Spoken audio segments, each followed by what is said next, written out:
which I'm just starting now. And the recording will be available to the bank and to yourselves and to other people. So try and not be rude to anybody as we go through. Okay, so let's kick off, and it will be for Walbrzych to start with their presentation. So if, oh, Justina has now disappeared completely, or if someone from Walbrzych. All right, okay. Hang on. Done that. Okay, so here is Walbrzych. Hi. And you're going to present. Did you miss all of that, Justina?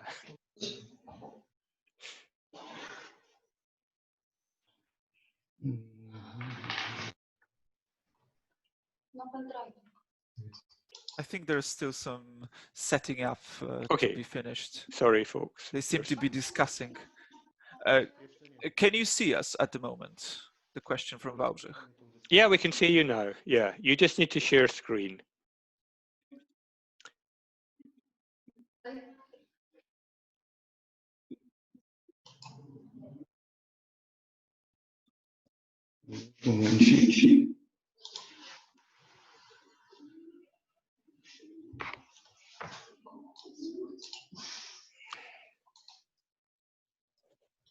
Greg, you can tell them if they want, I'll do it from here.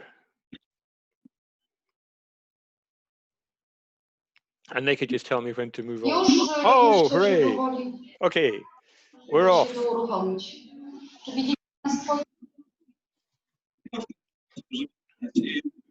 Can you see us? Yeah, we can see that. See the presentation? Yeah. Could they go to presentation view?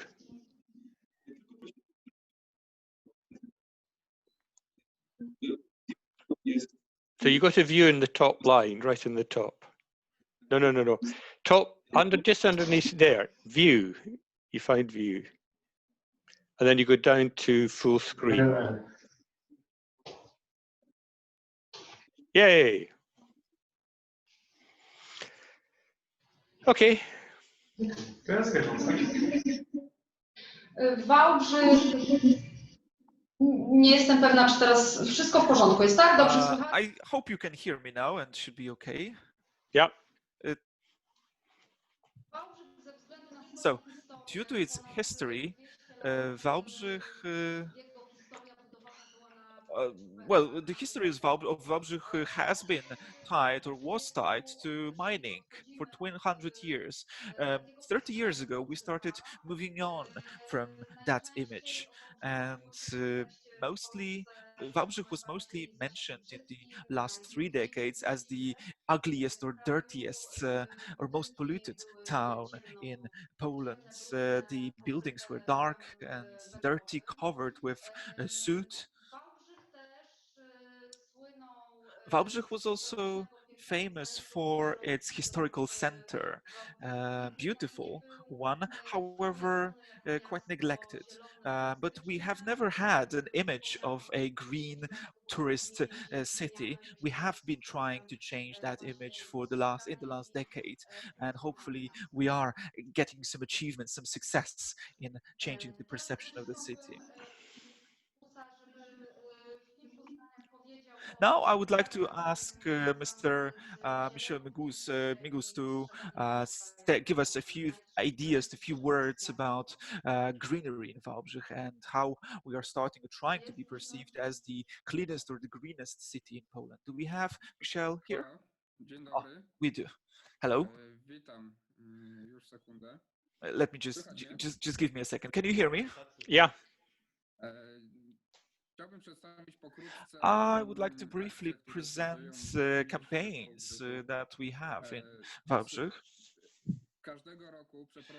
Every year, we, for example, are conducting the tree planting campaign along with public institutions, schools, students, and pupils. We are planting hundreds of trees within every single campaign, and there are a lot of eager participants. We are greening every possible area, especially after demolishing buildings. We we plant grass, plant trees and bushes. In our resources, we have 550 hectares of municipal forests, almost 70 hectares of city parks, which are only 4 parks actually. Then we have 140 hectares of green areas. And we are lucky because within our city limits, there's also a landscape park, Książ Landscape Park, which is definitely something to boast about for us. So we wholeheartedly welcome you to visit it. Can I ask for the next slide, please?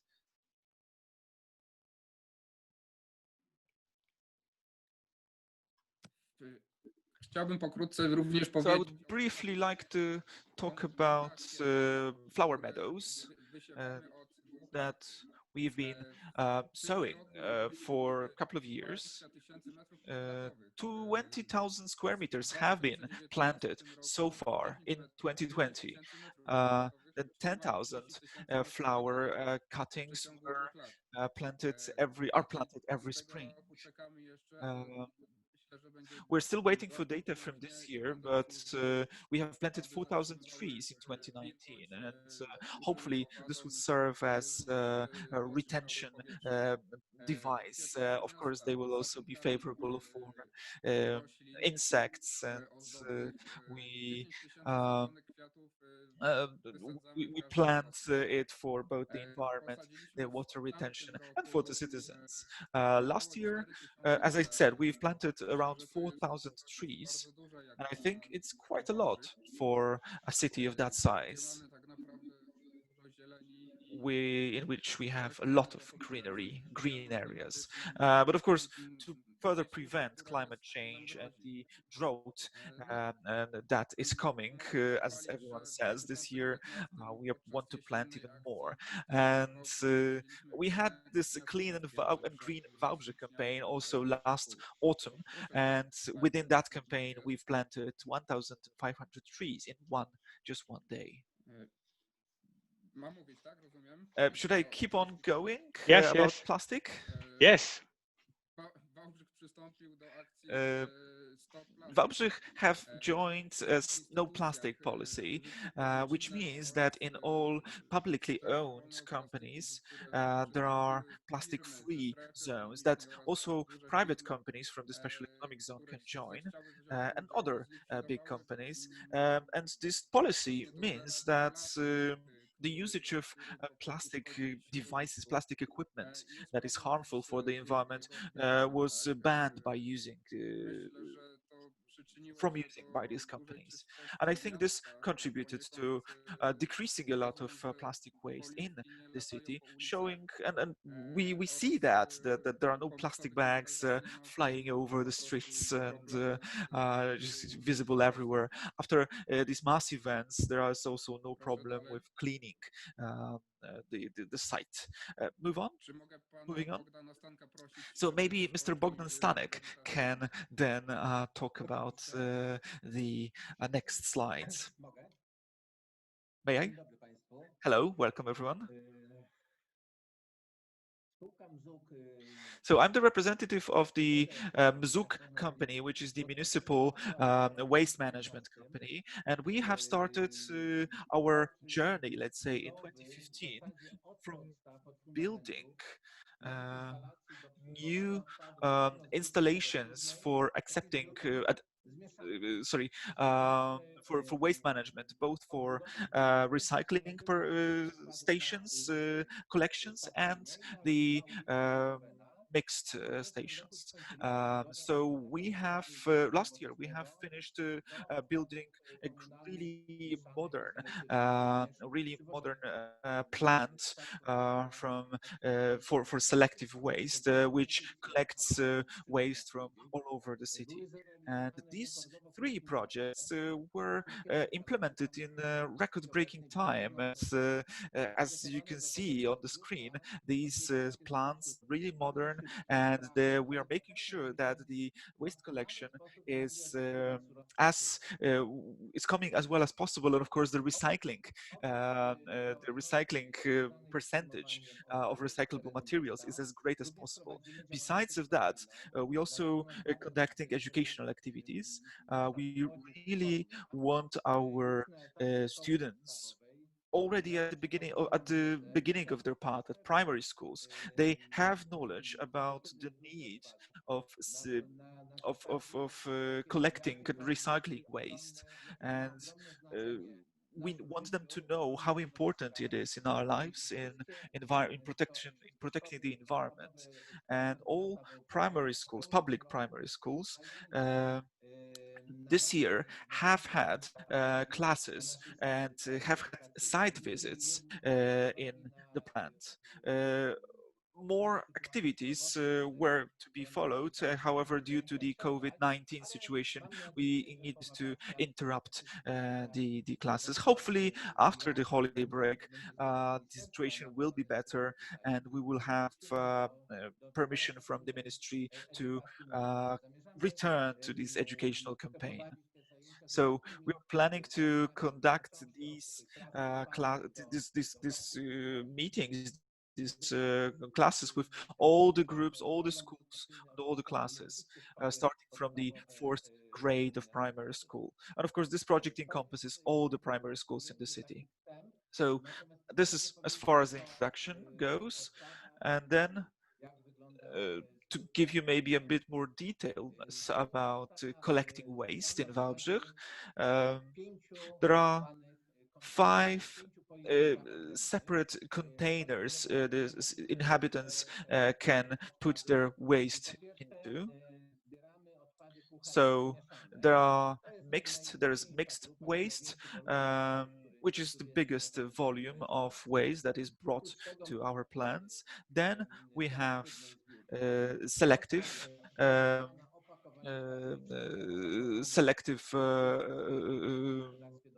waste.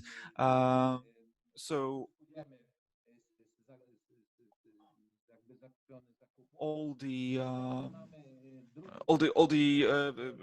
selective waste. Sorry. Then we have PET bottles, plastic bottles. Then glass and paper. So all those 5 categories are gathered in separate containers. They are brought to our plant. And then there is, recently introduced a 6th category, which is ash from household furnaces. This is not brought to our plant because we are not able to dispose of it. This is taken to another plant that is technically able to um, work this. During the year, um, we have got our plant has been in operation from December last year, so this is pretty new. So we don't have really broad amount of data, but all in all, the amount of waste that we've collected is 30,000 ton in terms of mixed waste, and then 10,000 tons of selective waste. Of course, we would love this proportion to be the other way around, and this is our strategic goal that we will strive for, so that there are 3 times as much selective waste than mixed waste. This is the idea of the circular economy we're fully aware of, I'm sure, and we want to recycle as many of the waste as we are being brought to our plant, so that they can move it to further production. And we, of course, won't damage the environment with mixed waste. Our activity and um, I would say is of the highest quality and top level. Um, the circular economy principles are known to us, and we're trying to implement it as well as possible. This year, in 2020, we are um, beginning building of a PV farm, a solar panels farm that will be producing, that will generate power from the RES.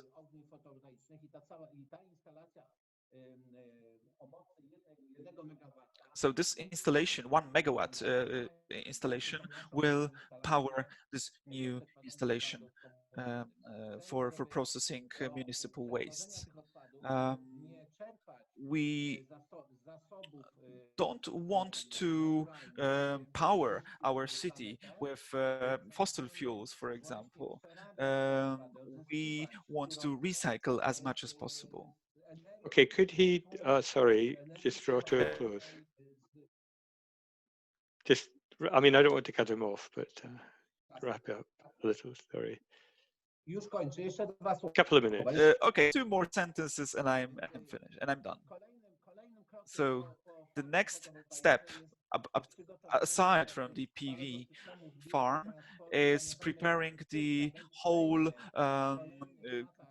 waste collection system and waste transport system.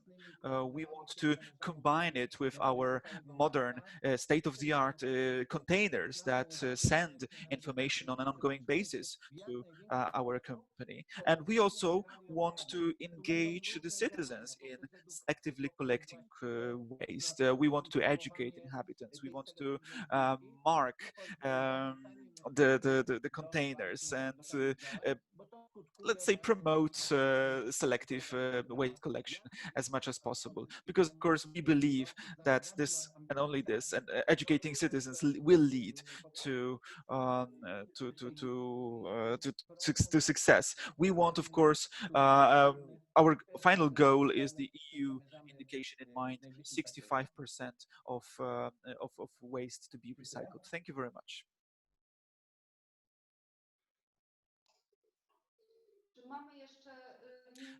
Do we have 1 minute to talk about district heating?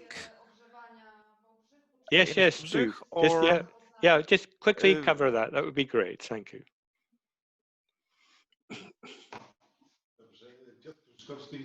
My name is Piotr Kuczkowski, and I represent the power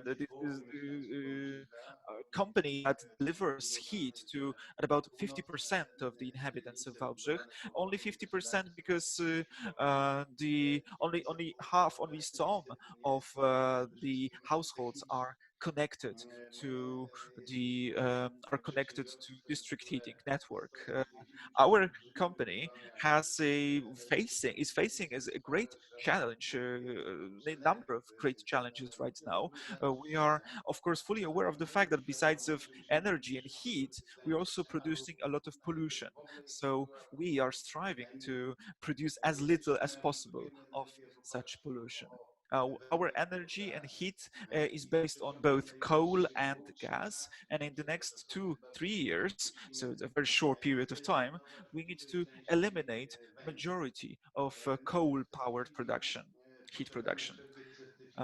Right now, we are fully certificated in terms of environment protection. We have the no smog certificate, for example. We have the sulfurization of our exhaust fumes certificate. So we fulfill all the standards that will come into life in Poland next year, from January 1st next year. But we still need to limit our emissions, of course. That is why we are investing in PV farms, for example, as it was shared last Friday. We have finished installing 50-watt farm, so a mini farm that will power our devices along with the Walbrzych energy cluster, because we need to mention that we are creating such a cluster. So we are striving to build a 3.5 megawatt installation. So 3 megawatts will be produced by Mzuk, and 0.5 megawatt will be produced by us. So we have also 3 ideas for 3 project designs for solar farms prepared by a Danish company that we are very closely cooperating with. Our dream is to build the biggest possible farm, 35 megawatts. To produce energy and to produce heat in turn. There is also the third element, or I mean, the waste incineration plant. And we are convinced that we need to do all in our powers to produce as little waste as possible. So this is definitely the goal we are striving for. We need to recycle as many as possible, as much as possible. However, for many years, we're fully aware of the fact that we will have a problem, because we still know that a lot of waste is put on landfills, even though it's forbidden by the Polish law right now to put so much of the of the rubbish to the landfills, because, for example, it's causing fires. Only in 2020 we have 58 such landfill fires um, in Poland. Sorry, in our region. Of course, we are able to create such incineration plants. So burning the unrecyclable waste to produce heat, especially that there are norms, and we are able to face and meet these norms. And within 10, 15 years, this installation will become profitable, will pay off, at the same time stabilizing both the heat prices, energy prices, and waste disposal prices. So definitely that will bring us to very profitable results, decrease the price of waste disposal not by 10%, but by 50% even. We are able to prepare such an economic model. The price will be constant, maybe changed by the inflation rate, but we are able to stabilize the prices within 10 to 15 years. These are our ambitious, I know, plans. Hopefully we will be able to get back to it during the discussion. Absolutely, that's great. Uh, Okay, thank you very much indeed. I'm sorry to hurry you up and cut you off, but that was excellent. Thank you. Good. So Eileen, do you want to just carry on, lead off, and take us to the next stage? Sure. I'm going to share my screen with you.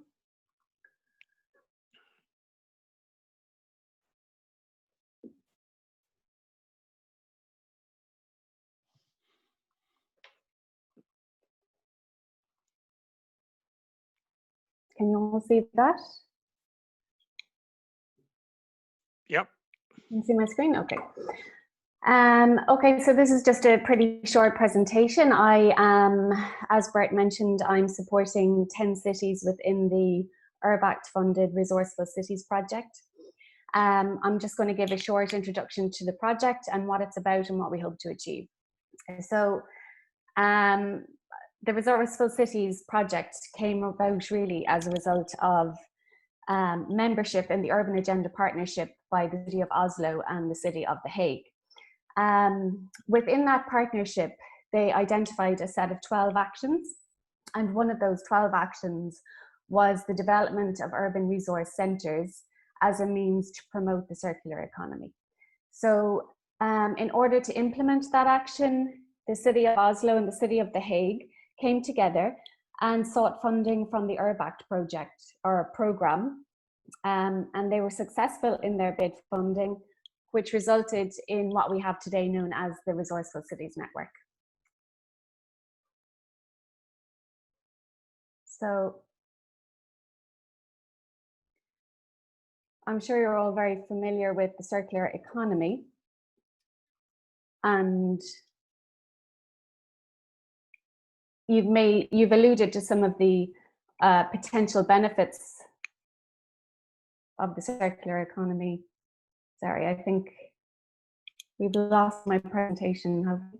Yeah, we've lost it. Okay. When it comes up, you could put it onto slide view at the top too, just to. Yeah.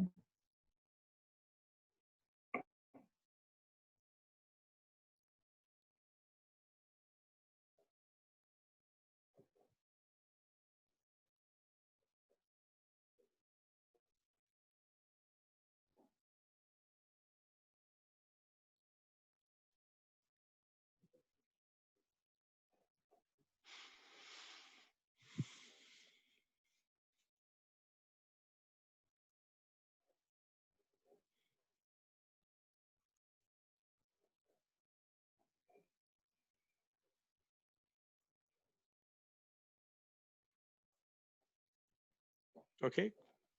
Okay. So you've alluded to some of the benefits of moving towards a circular economy earlier, and I suppose just to briefly recap on those, it's all about moving from a linear economy where we lose value in materials and products when they end up as waste, where it leads to a scarcity of resources and an unstable supply of raw materials. Of course, it exposes us to a lot more volatility in the markets and in the prices of resources. And of course, it means that we have to deal with all of the waste that we've generated as a result of this. So as you can see, there's a lot of inefficiencies there in the linear economy. And by moving to a more circular economy, I suppose we're looking to maintain the value of the products in our economy for as long as possible, reducing that volatility in the markets and in the costs of our resources. Some studies have shown that switching to a more circular economy can boost our economic growth by up to 7% in GDP. It increases the competitiveness of our regions, creates new business opportunities, and helps us to introduce new products and services. So it's all really about job creation, efficiency, sustainability, and reducing the massive environmental impacts that we have when we're working in a linear economy. So as I said, this Resourceful Cities project has been funded through the URBACT programme, and that programme has three main strands of activities, really. It's how it implements its actions, and they are transnational exchange and learning. So it's all about looking outwards and seeing what other cities are doing and learning from them, so that we're not totally focused on what we do in our own city. It broadens our horizons. So it also focuses on building capacity of urban practitioners. So developing skills in terms of facilitating local group meetings, ensuring that you have the right mix of stakeholders. And then finally, it's all about telling that story to other people. So there's no point in us working in a vacuum. It's really important that we tell that story to other people so that they can share our good practices. So there are 10 cities in this network. As I said, it's led by The Hague. We have the city of Oslo and Siri's here today. We have Opole, and we have Rafael and Ola and the team from Opole. Mechelen, Cáceres in Spain, Ciudad Real, Villanova de Famalicão in Portugal, Bucharest, Zagreb, and Patras. So a real diverse mix of cities where there's lots of potential to learn and share between each other. As I said, it came about as a result of 12 actions that was defined in the Urban Agenda Partnership for the Circular Economy. And it's the aim of this project really is to support these 10 cities over the next 2 years to develop integrated action plans. And the plans will focus on defining key actions, key actors, and potential funding sources for the development of an urban resource centre in each city. So the Urban Resource Centre then, it's really a framework, I suppose, for promoting the circular economy within your city. And each city will focus on a different aspect of that within their own city. So some cities, for example, might want to focus on job creation, on including those long-term unemployed. Other cities might want to focus on developing a local food loop, for example. This is just an example from Dublin that I wanted to share with you. You can spend more time afterwards maybe looking at this if you want.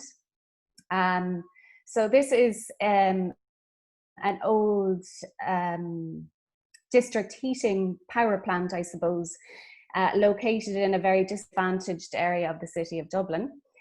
And several years ago, it was turned into an urban resource centre.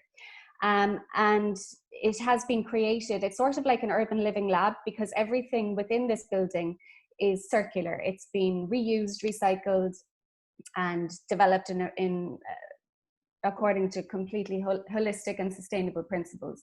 So what do? They focus on several themes. So they focus on rediscovering fashion, rediscovering furniture, rediscovering paint, and rediscovering cycling.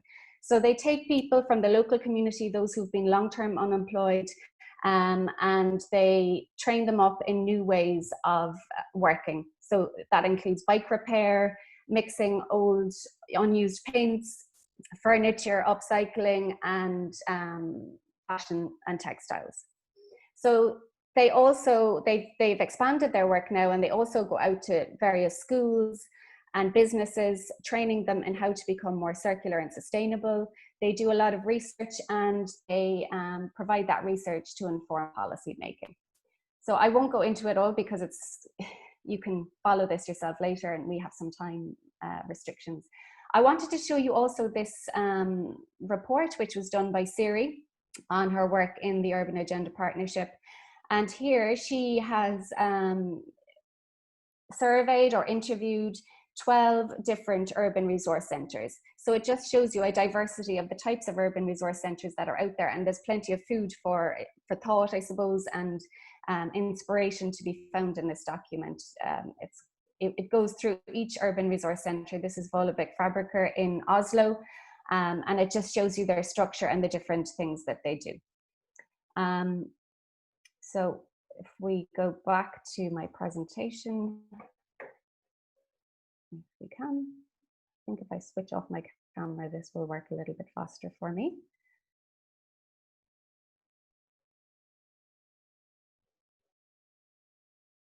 Okay, so as I said, an urban resource centre is a physical centre located within a local urban context. It showcases and promotes the social, economic, and environmental benefits of the circular economy. So as you spoke about earlier, it's all about educating citizens and promoting a cultural change to reduce waste and reuse waste. It's a community space for meetings and collaboration. That's really where the magic happens. It's by bringing people together to promote innovation and to promote new ideas in the circular economy. So it also promotes inclusion, creativity, waste prevention, reuse, and circular waste management. How we're going to work over the next 2 years is we're going to focus on 4 main themes, and that is the urban resource centre business model. So we'll help each city understand what type of business model they want, who are going to be their main target audience, what elements are they going to focus on. We're going to talk about engagement and visioning and developing skills of city practitioners in order to go out and connect with the right citizens. We're going to look at the role of the city and things like incentives. How can we use incentives in order to promote behavioural change? And finally, we're going to look at education and awareness. And already we've recognised that Apole have an awful lot to share in this regard, because they seem to be doing great work there.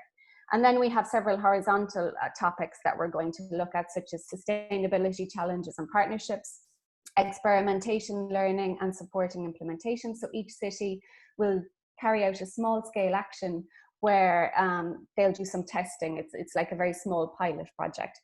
Then we look at monitoring and measuring our success and our impact. And finally, we will look at the role of communication and branding. Apart from that, there are some cities that have specific strengths and some that want to learn specific topics. And they're mapped out here. So for example, The Hague have done some really good work on scoping out the whole ecosystem, and all of the other cities are keen to learn this. In Cáceres, for example, there's a very strong cooperative culture, and this doesn't exist so much in Bucharest. So Bucharest are going to work with Cáceres to learn how they can implement that type of cooperative culture.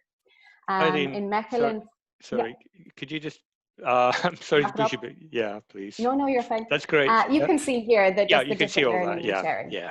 So what will success in the Resourceful Cities Network look like? We're going to have 10 peer-reviewed integrated action plans that have been prepared through integrated and participative methods with actors, targets, and potential funding sources. City practitioners will be skilled in integrative and participative development with new ideas and new and local international partnerships. We're looking to create a positive impact on local governance and practices. We're looking to create a culture of co-creation in all of the cities, and we wanted to disseminate our work to wider cities outside of our own network. So that brings me to the end. It was a really quick tour of the project, but I'm happy to talk to any of you by email or in any other way after this if you're interested. Great, thanks very much indeed, Eileen. Sorry to cut you off too. We can talk about some of these other things later, and I think we've said that if Walbrzych want to know more as the progress comes about later in the programme, and of course the police next door, and they can keep in touch with what's going on if they want to do that. Okay, so now Siri will come. We'll just do all the 4 presentations, then we'll have discussion at the end, if that's okay, because they're quite short. Okay, Siri, you're up. Yes. Does this work now? Do you see my presentation? Yep. Okay, great. And as you've seen, I'm going to keep people to time so far as I can. Yes, I will manage my time, hopefully. Okay. Hello, everyone. My name is Siri Belka. I'm from the city of Oslo. I work for the Agency on Waste Management. I've been involved in the work with the urban agenda and also now coordinating Oslo's participation in the resourceful cities. I will tell you mostly about the waste management system in Oslo, and hopefully we'll also get some good discussions after that. There's some very brief facts about Oslo. We're the capital city of Norway. We're 680,000 citizens and rapidly growing with over 70% of the population living in high-rise buildings or apartments. Last year we were European Green Capital, and we've been coordinating the Urban Agenda Partnership on Circular Economy, as Eileen mentioned, and also now involved in the Resourceful Cities Network. We work a lot on how Oslo will become a circular city, and waste management is an important part of it, and not all of it. We also have strategies on public procurement, on consumption, and on climate adaptation to also work on the circular transition. But I will talk to you about the waste management system in Oslo today. Some brief facts. It's the waste collection is managed by the city. We collect waste at each of the households, and we have several recycling facilities, including green points and recycling stations spread across the city. We collect bins, around 112,000 bins every week from the different households of the city. And we have over 1 million visitors at our recycling stations annually. I will try to use my laser to point here, but here is a overview over the system in Oslo. We can see here in the middle, there's the kitchen of the citizen. And at the kitchen, you separate food waste in a green bag, you separate plastic packaging in a blue bag, you separate glass and metals that you go to deliver here, you separate paper that's collected at the household, and garden waste, and then you have residual waste, which is the mixed waste as well. The main the biggest amounts of waste is collected through the residual bin here, where you put the blue bag for plastics, the green bags for food, and the residual waste here, which is collected by a truck that comes every week. And these trucks go to 2 of the optical sorting plants that the city owns and manages, which is then again connected to 2 incineration plants and district heating systems. So at the optical sorting plant, blue and green bags are separated from the residual waste. The green bags goes into the bio-waste loop, which is to go into the biogas plant that is owned and managed by the city, where we produce biogas and biofertilizer. And then you have the plastic recycling that comes from the blue bag, and then the residual waste goes into the incineration plant and becomes district heating and electricity for the city. And we also have a bunch of other services here, but I will not go too much into detail about that.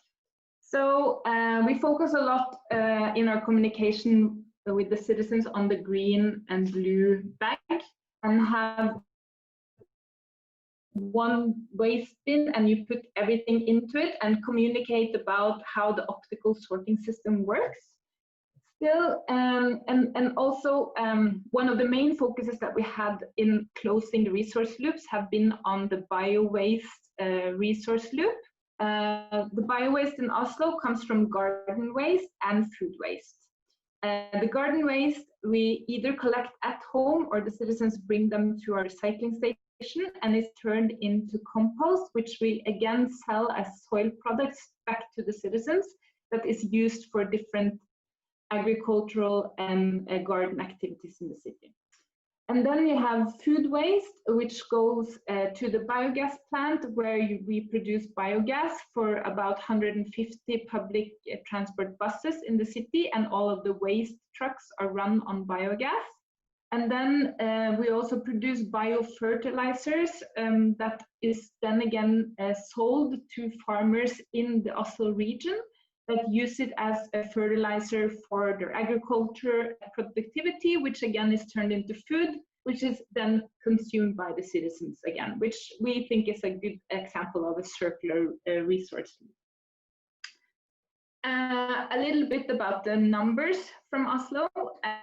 We reuse approximately 3% of all the waste that's given to the city, or and 39% of all waste from the households are recycled.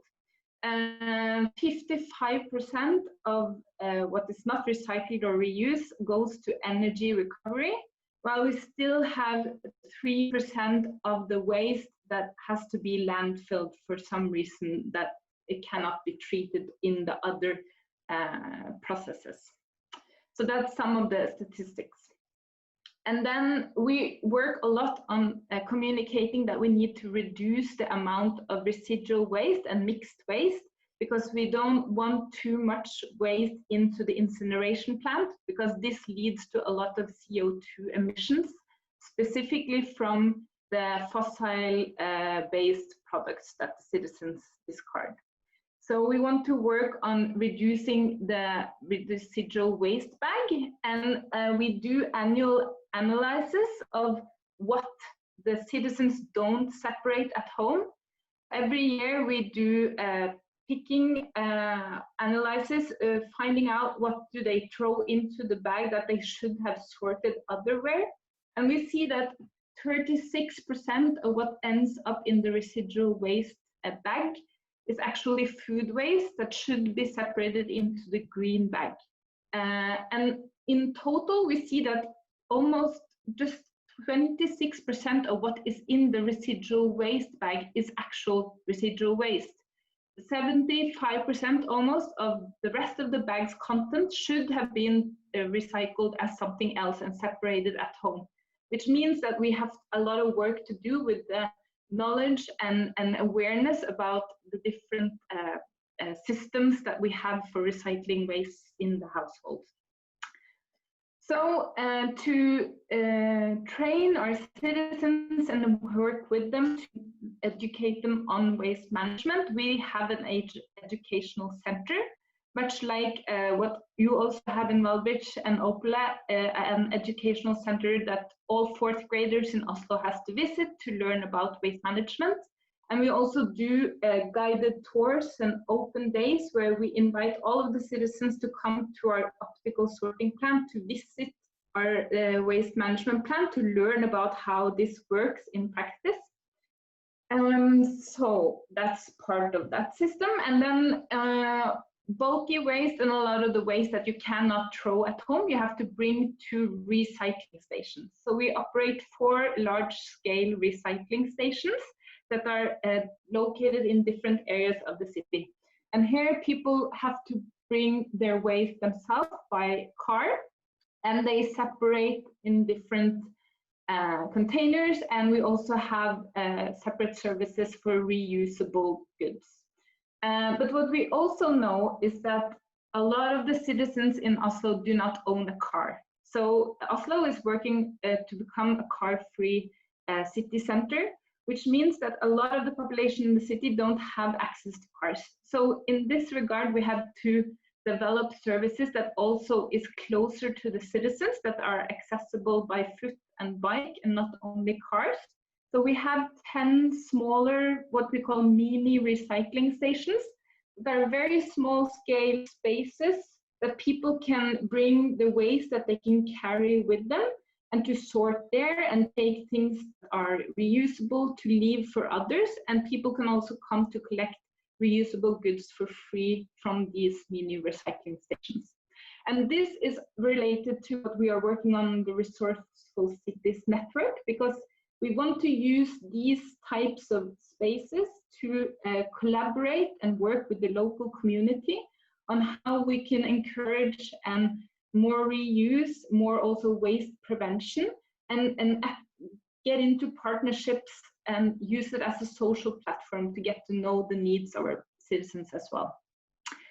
We also have a small container that is a mobile recycling station that we drive around in a truck, and on specific times during the week, people know that you can come here at this point and this will stop and you can get rid of your waste here. It's a very popular service. And then I just want to briefly touch upon some of the challenges that we face in Oslo. As you also mentioned, the new Waste Framework Directive from the European Commission, that's very ambitious targets on recycling, 65% recycling within 2035, and also a new calculation methods that moves the requirements for what is considered actually going to recycling as another thing that we also need to work with. And then you have specific targets on separate collection of both paper, plastic, glass, metal, textiles, and food waste. And this is also a challenge when we're talking about the optical sorting plant, because we are not sure whether an optical sorting system will be approved as separate collection when this will be implemented.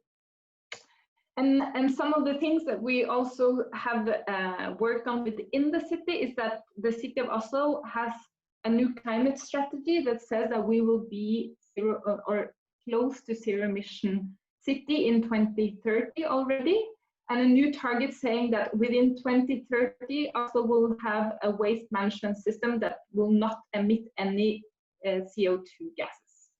This including then the 65% recycling target in 2030 already, poses a lot of challenges for us in terms of having to look for a new way of organizing our waste system. We need to look at sorting the residual waste and building new types of facilities for this, and also work closer with producers on how to influence the input that we get in the waste.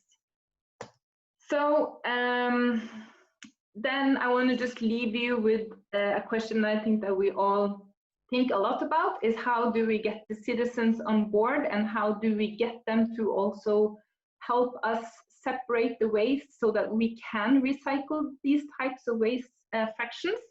So we work on looking into new technology, looking at economic incentives, so that, for example, introducing a waste fee where you pay less for recycled waste rather than residual waste, and also be better at targeted communication, having a better and more specific communication to different segments of the population. So that was very briefly, hopefully, then some information about Oslo, and I'm also just happy to answer questions and discuss with you all later. Thank you. Excellent. Thank you. Thank you very much, Terry. That's very good. Do you want to just take your screen down? And Yes. that's great. Right. So, Apole Rafal will come up. Yes, I am. So, because of short of time, I think we will skip our general presentation and we will focus only on our educational activities. It would be okay? Yeah, that's fine. Yeah, just do you want to put your screen up then? That's great. Thank you. Yes, I'll try to share my screen and Oczywiście, I to will bardzo give my proszę voice dzielić to się. my colleagues from Waste Management Department, okay? Po polsku będę. Yeah. So,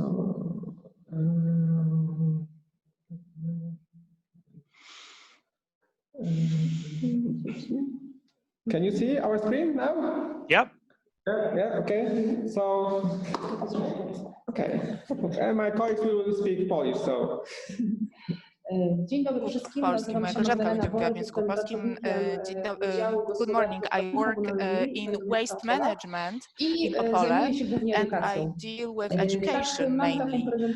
I have a presentation here. Yes, from the start of the system we deal with education, but this is about 2 years only. Of course, we repeat some activities, so we will go through them quickly. Through all the slides, we began all of you from working at the desk. So we were creating different leaflets, booklets, and our education was just like that because we needed to have some levels of education, and we saw that working at the desk it wasn't very successful and it too didn't give good results. So we decided to start to go out to citizens of Opole, to step out from the desk, and our activities now are focused on education that is direct and open. We conduct a lot of speeches, lectures for seniors. In 2 years, we conducted 19 different lectures for seniors, and all 400 people took part in these lectures. These were some games, different activities, recycling activities, decoupage lessons, and seniors actively took part in such presentations. And we saw that effects of these activities because seniors were surprised what they can put in the bin and what shouldn't be put in the bin. So we taught them a lot about that as well. We have a lot of lectures in primary schools. In these 2 years, we were able to conduct 60 lectures in primary school. Almost 1,300 children took part in these lectures. They were interactive, show presentations, we play with children, different games. As we can see, we have two, let's say, Muppets in these pictures. So we dress up, we visit children dressed up, and children are really happy and they take part actively in such activities. We equipped in this 2-year time,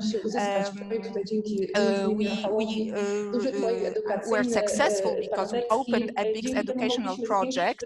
So we increased expenses for education, and we bought a lot of very useful gadgets and educational tools, educational aids. We bought a wheel of fortune for children, and we visit them. Lectures in kindergartens. Firefighters conducted almost 200 meetings in many kindergartens. So we involve the Dobrze, firefighter kolejną as taką cykliczną okay. imprezą, którą Another organizujemy, jest to konkurs na event zbiórkę is butelek the PET. competition to Jest to collect bardzo fajna akcja, PET ponieważ dzieci bottles. w A szkołach, very przedszkolach interesting zbierają butelki plastikowe, activity because children po collect czym PET jest bottles. okres około 4-tygodniowy na zbiórkę It's tych 4-week butelek. time for W them to zeszłym collect roku, w PET bottles. 2019 In roku udało nam się, 2019, drodzy we Państwo, managed zebrać to collect 2407 kg butelek 2,400 PET. Jest to bardzo kilograms duża of liczba, PET bottles, a ilość lot of butelek zebranych. kilograms. Łącznie w takim konkursie wzięło udział 2000 dzieci. 2,000 children took Tutaj part nagrodą in this gwarantowaną dla wszystkich contest. jest udział w jakimś takim The wydarzeniu prize edukacyjnym. is to take part in the final grand finale. There is a play performed by children, and this is the finale. Okay, so we also organize different festivals, ecological cities. In 2018, we created something like this. They take part by the river, Oder River, open air. We have a lot of activities with children. We have art classes with children. Crafts, a lot of attractions, everything associated with waste, selecting waste. We collect e-waste. We deal with plants, so a lot of citizens take part in these activities. They every year come to Opole, even from the countries, villages around Opole, to take part in such activities. We, of course, have a lot of prizes for activities, but we want to think about ecology. And this, we also take part in activities organized by other departments. We were planting trees by the Department of Environment in Opole. We had here our educational parties as well. Tutaj mamy oprócz tego, że mamy tego typu akcje, też uczestniczymy, też organizujemy akcję jak Trash Challenge. To była akcja sprzątania różnych punktów rozpoczęta przez pracowników naszych wydziału. Natomiast łącznie odbyły się 4 akcje. 4 trash challenges have been organized so far in Opole. 194 kilograms of waste have been collected so far. So we clean the city. Już tak. My sami też się doszkalamy. Oczywiście jeździmy na różnego rodzaju targi, szkolenia. Staramy się, żeby to było maksymalnie edukacyjne. We learn a lot. I tutaj też musimy się pochwalić jedną fajną I have to tell you about one activity.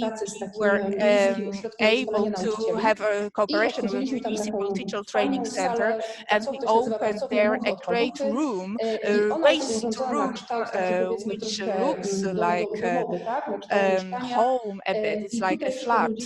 And here we have children and adults that are visiting and coming from schools, and we organize here different workshops and training and classes. We educate about waste. We have practical and theoretical classes to all age groups. We have children and students and adults. This is a jigsaw room. This offer is for everyone, for adults and children. Besides, we created the educational path on the Municipal Teacher Training Center. We have here a lot of people, a lot of groups of people, and on the path we have a lot of, as you can see, stations that educate about waste and present waste management.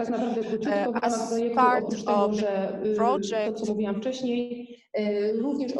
also had a lot of art competitions to create the blue bin, and then we created the calendar competition. So a lot of calendars were submitted to us, and finally we created one big calendar that informed about waste management. Oh, here we have lectures in schools. projektowi różnego rodzaju, tak jak mówiłam wcześniej, gadżety, pomocy bought a dydaktyczne, lot of ale aids, jeszcze to, co chciałam educational powiedzieć aids też, and co jest gadgets for ważne, children. tak, to też były prelekcje w We szpitalach, had też byliśmy lectures in na hospitals, oddziałach dla dzieci. in Z different takich jeszcze rzeczy, pediatric które, wards no, as to są well. akurat nie rzeczy, które robimy tak naprawdę cyklicznie i We stale. do it Natomiast all w tym the roku time. It's z takich, że repeating. tak powiem, działań, które But jesteśmy w trakcie, ponieważ last też year and pandemia this przerwała nam year, nasze działania. we are working on this. Of Jesteśmy course, due to w trakcie pandemic situation, we were not otwierania, able to finish uruchamiania it. tutaj We are automatów, opening automatów na terenie bottle miasta Opola. machines for I Opole tworzymy nowe municipality, filmy, and we takie create new edukacyjne, films, educational films od wytworzenia do powstania odpadów. about Cały czas nasze the działania waste jakby się cycle. So trwają, tak, we are trwają i working on skupiają się na it tym, żeby cały czas constantly, jednak ta and we edukacja focus była on prowadzona mimo education że zostało about to nam waste. niestety We want to do przerwane. it in a nice and Także pleasant pokrótce tak atmosphere. wyglądają Unfortunately, nasze due to działania. pandemics, it was stopped a bit. No, to były różne akcje. Akcja Okay, narodów. can I suggest that, I mean, that's great, but we're going to have to move to discussion very soon, so could you wrap up? To ja może tylko jeszcze dopowiem, że no, w ramach I would projektu like to Urban, add that as part of the który tutaj project, razem z Elin the realizujemy z Oslo, chcemy Urbact otworzyć we taką realized with Oslo, we want to punkt wymiany open rzeczy, czyli taką reużytkownię, the czyli coś takiego jak swapping things. miejski So a municipal free shop, swapping, i nad tym też w ramach projektu and we pracujemy. are working on this as part of the project as well, and then swapping different things. Great, okay. Okay, That's great. świetnie, bardzo Thank you dziękujemy very much. za tę prezentację. No, sorry, you got to switch your channel because you're talking in Polish. Okay, so let's go back to, can you, Apollo, take down your screen and then we'll move to discussion. That's great. Moment.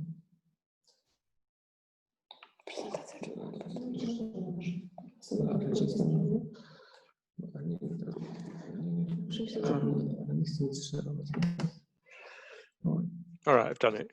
Okay. Okay, thank you very much, everyone. So, questions, discussion. I mean, we've gone a bit longer, but if we've got a few more, we can go on with the discussion for a bit more, if that's all right with people, particularly with Greg and Polina. Since you're sharing, we'll be all right. Okay, so can I ask Walbrzych to open questions, and what do you want to raise from what you've seen? Any issues, challenges, questions?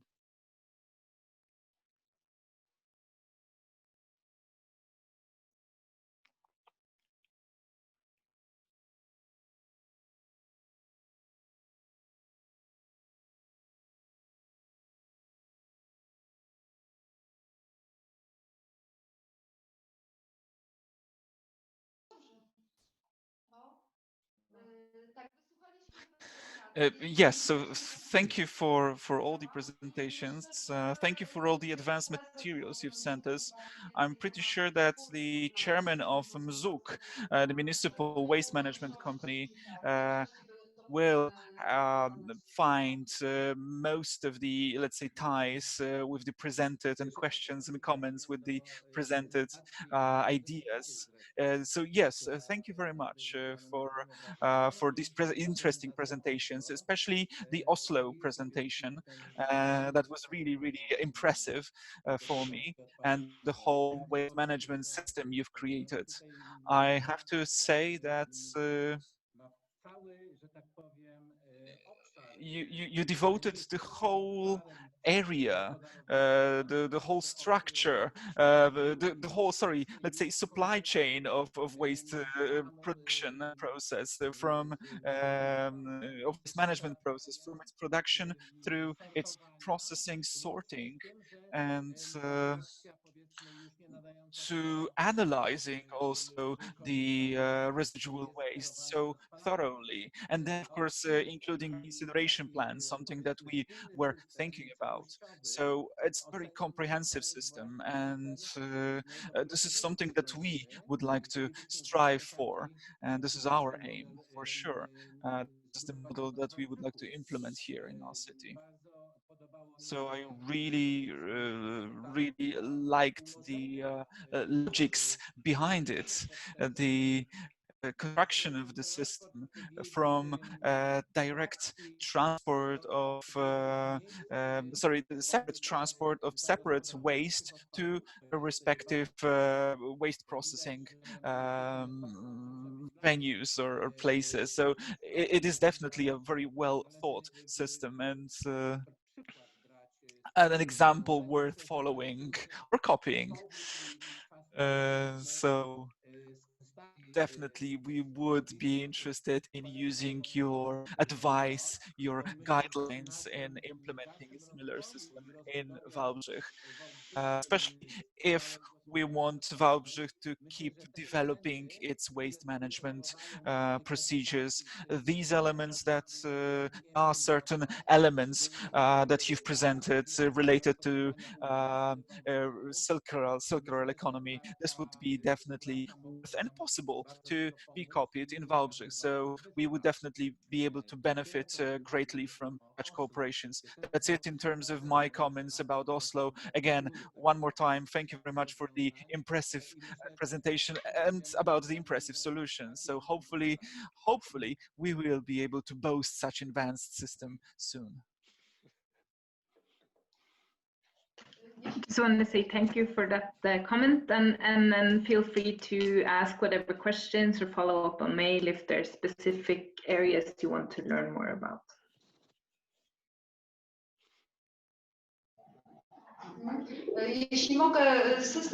If I may, the system you've presented, Oslo system, is it based on the municipality in terms of like city council or regional council, or it was created by the combination of both local and municipal administration?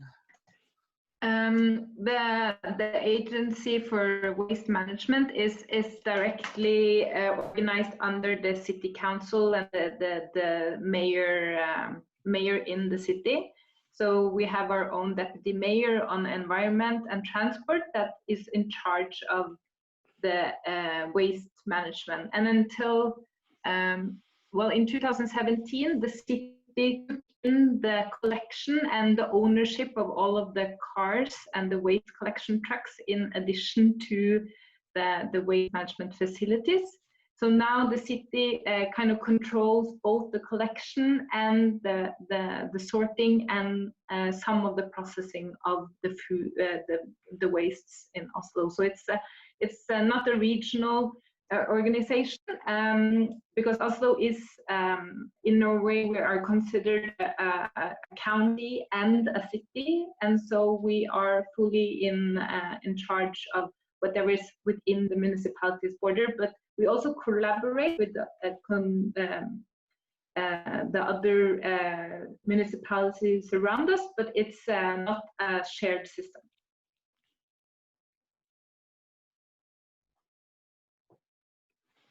Okay, who's next? Jeśli chodzi o sposób finansowania, what about financing financing your agency? Is it a publicly owned company, or just a unit of in the municipality? And well, is it completely financed by the municipality, or is there any commercial part, let's say, in your financing model? We are a unit within the city, and so we're not a public or not a publicly owned company in that way. We are like a public body within the city administration.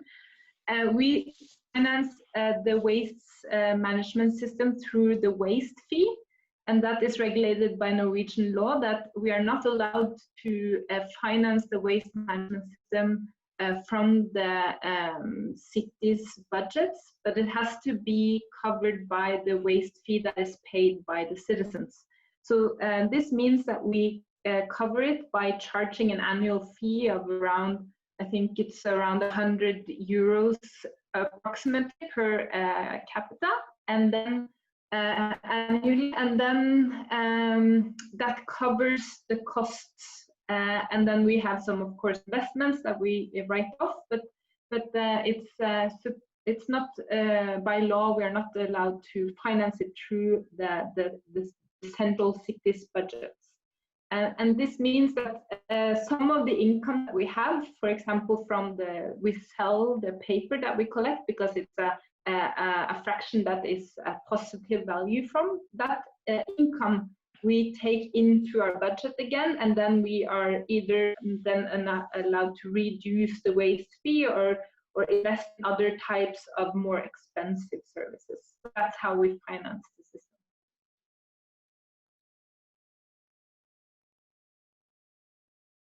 Okay, thanks. Next area. I mean, I would like to ask Apolli whether their financing and the organization of their waste system politically is very different from Oslo's because of the Polish context.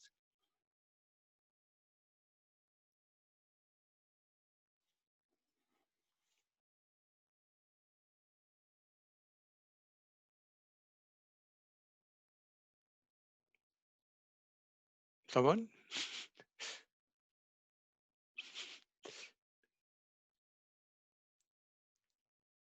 Could you repeat the question?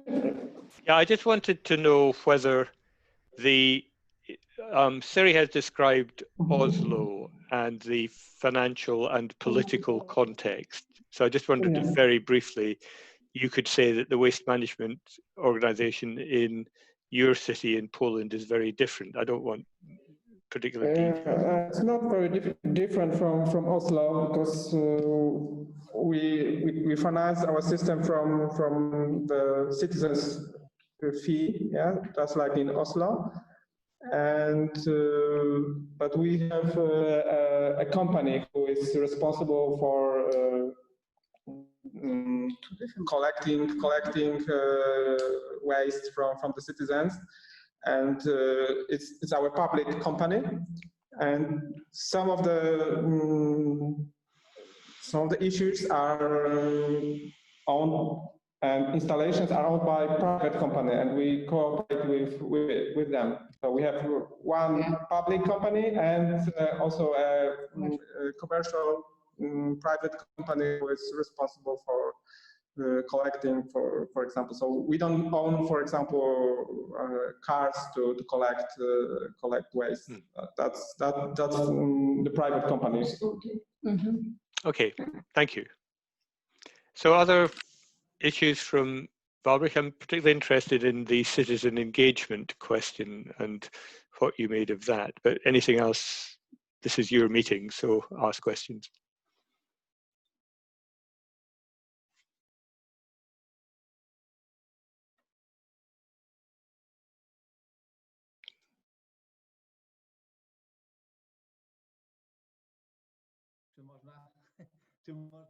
If I may,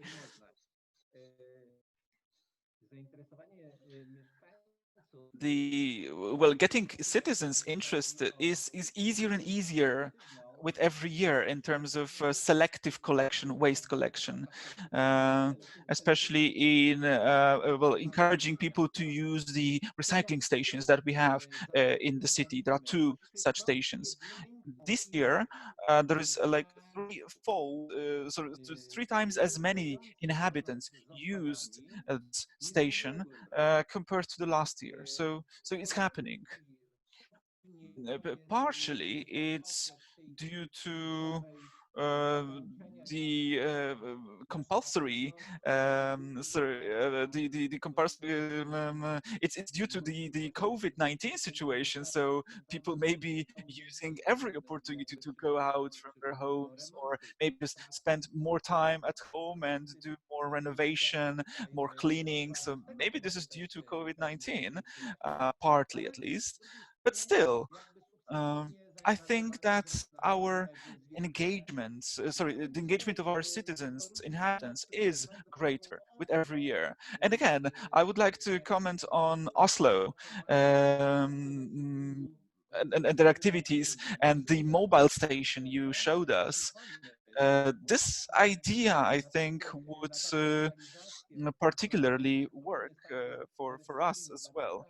Is it is it one station or more? But still, this is another step for us to increase the availability of such station, sorry, of such activities for the inhabitants.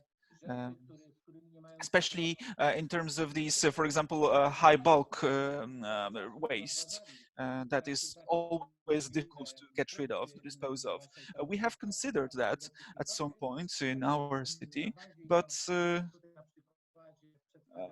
based on your example from Oslo, I think this is a very nice motivation to return to considering this topic. Very interesting, very interesting. To increase the availability and the efficiency of waste collection. So approaching the citizens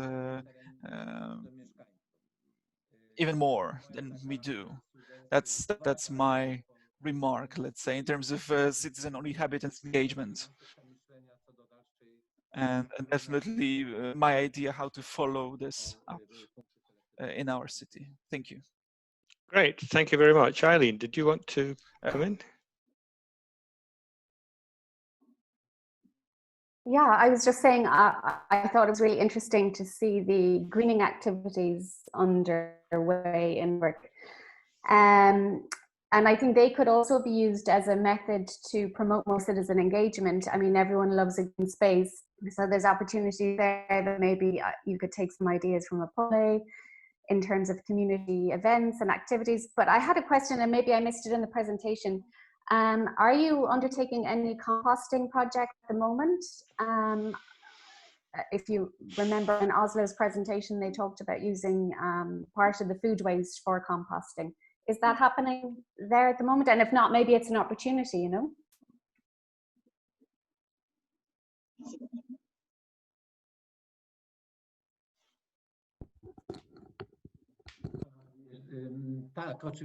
Yes, of course.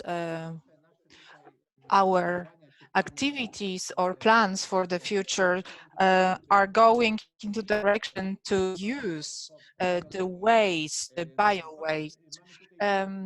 We have 3 areas in Walbrzych that we want to take into account.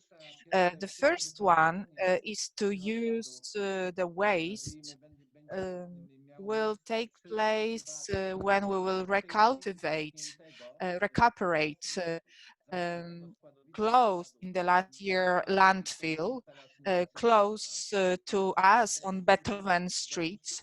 We will create this huge landfill on which we will plant we will cover it with green and we will restore this area to and it will be used by others. But of course, we want this compost, because we call it compost, use as to fertilize soil in our parks and forests.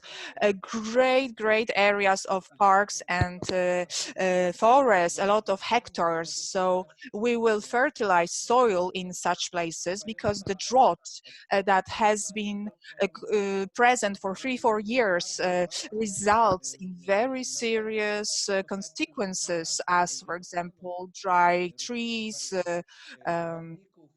a lot of bugs, wood bugs that damage a lot of green areas. So this is our direction, and I think this direction will be effective in the future.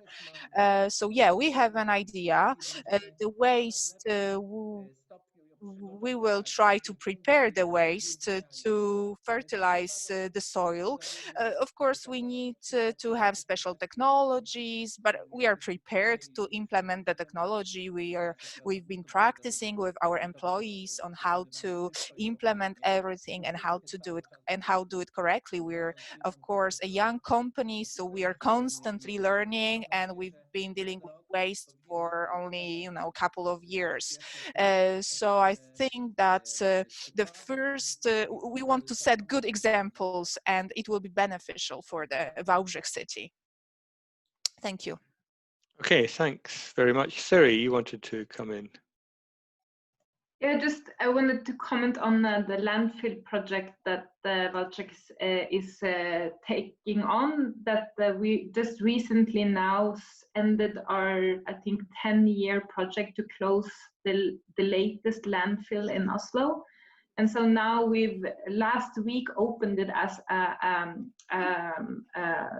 kind of green area for the citizens to use for type of leisure activities. And so we also have some experience on turning landfills into green areas that we've been recently doing.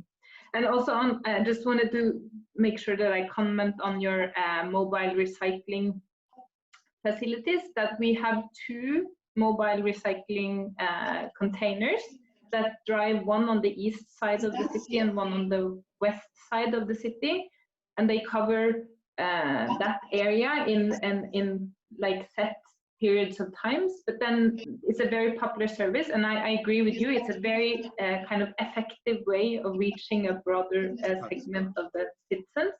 So now we're considering buying 2 more containers, also because we see that these containers fill up very easily because they're so popular.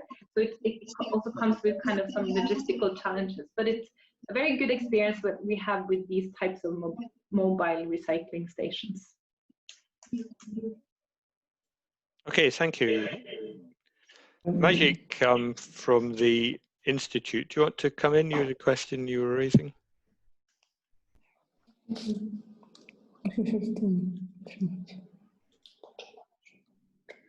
No?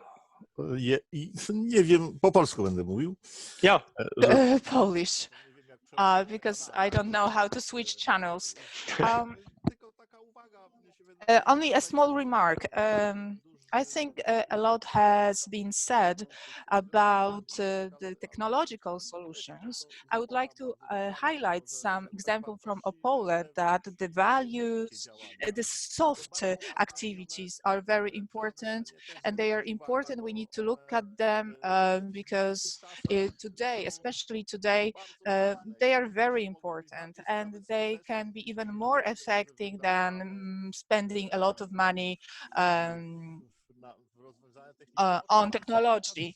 Mr. from Walbrzych mentioned this, that there has been increased interest in ecology. This is due to civilization, due to the times, because people are more ecology oriented. And I think we need to take it into account, the approach of people, seriously, not only, you know, from time to time, maybe we can involve the people, citizens, because we don't have to spend a lot of money, but such involvement and education could be beneficial, not only technology. Can we add something? Yes, do. So my colleague will. Tak. Tutaj dziękujemy bardzo za słowa uznania, natomiast to też tak, żeby nie było, że my tylko działania miękkie, to też o tym wcześniej nie powiedziałam. Również podejmujemy w ramach edukacji działania inwestycyjne. Między innymi oprócz tego, że mamy funkcjonujący jeden stały punkt selektywnej zbiórki odpadów komunalnych, mamy również, we have a lot of investments, not only educational projects. We have mobile stations, we have 16 mobile stations to collect waste. They are in different places in Opole, and on Saturdays we place them in Opole. And great alternative for the permanent station. Mobile stations are great and very popular. A lot of citizens use them because we locate them in different places, and so the citizens have better access to them. So these containers are mobile. So there is one problem with mobile containers because bulky waste cannot be put there. So it works as a container. What is also important here, we did it thanks to the European Union project. we bought and we installed 20 MPN points. E-waste is collected there, and these are special places where you can put your e-waste. Very, very small. I will show you in a second. I don't know if you can see it on the left. Yes, on the left, the picture. It's also it has also educational values because we can use this billboard part to inform citizens about waste. It collects CDs, batteries, chargers. On the right below we have mobile containers, mobile stations. It has also some, you can put there different waste, not e-waste, but bigger waste as well. Aha, I want to tell you about the fact that we bought 20 containers to selectively collect waste, municipal waste. We place it mainly next to schools or kindergartens. They have also educational values. Children can play there, and there are a lot of images. I don't know if you can see it on the slide, but it's very educational, very colorful. And special points to swap books. We also created them. They are in different shopping centers, and citizens can bring their own books to swap the books. We organize also the special activity to collect books. 1,400 books came to us, 400 books were collected, so it was very, very successful. Let's go back to e-waste boxes. Last year we collected from them 4,200 kilograms of hazardous waste. So I think it's a great, great amount of waste. We promoted such stations. Of course, we informed citizens about stations. We estimated, we also organized a big promotional action to inform about it. Okay, that's all for us right now. Thank you. Okay, thank you. Siri, you wanted to come in. Yes, I just wanted to really support the comment that the soft services or the soft skills is extremely important, and we see that in Oslo as well. We have, as you said, a very comprehensive waste management system where it's supposed to fill all of the needs that it takes to recycle waste, but still we see that 75% of the residual waste should have been recycled as something else, and that it's just to say that we really we can't afford to underestimate the need for good communication and really user-friendly and user-orientated services. Because one of the feedbacks that we see here in Oslo is that 70% of the population live in smaller apartments, and they say we can't fit all of the containers into our kitchen, for example.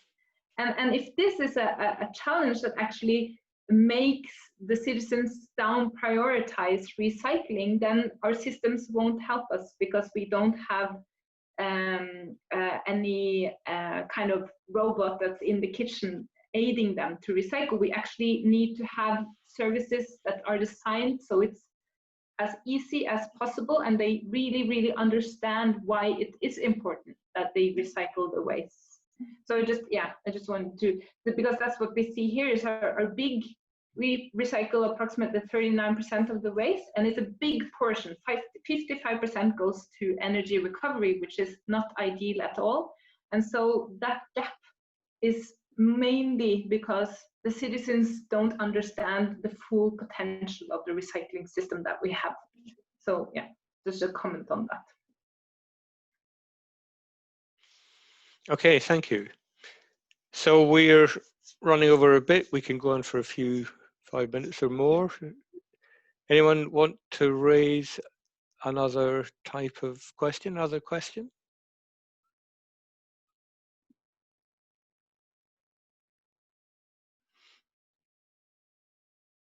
All right. No one? Okay.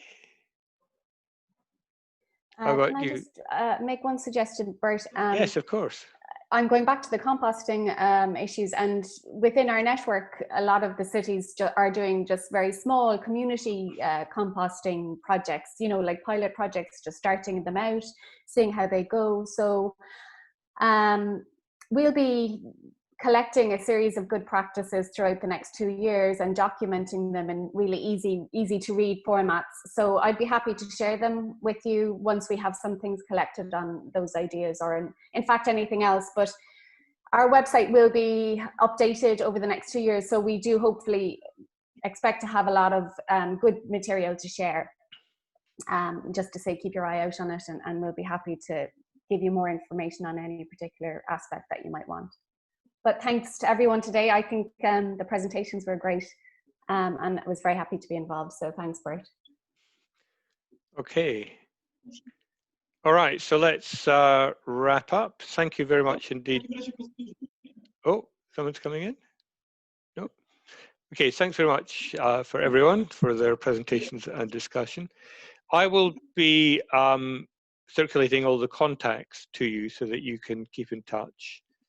And of course, with Walbrzych, we'll be writing this up, and we can continue talking about it as well. Apart from that, unless anyone has any last issues, I'm very grateful to you all. Thank you very much indeed, and I'll be in touch with you all. And good morning to you. Okay, thanks. Dziękuję. Do widzenia.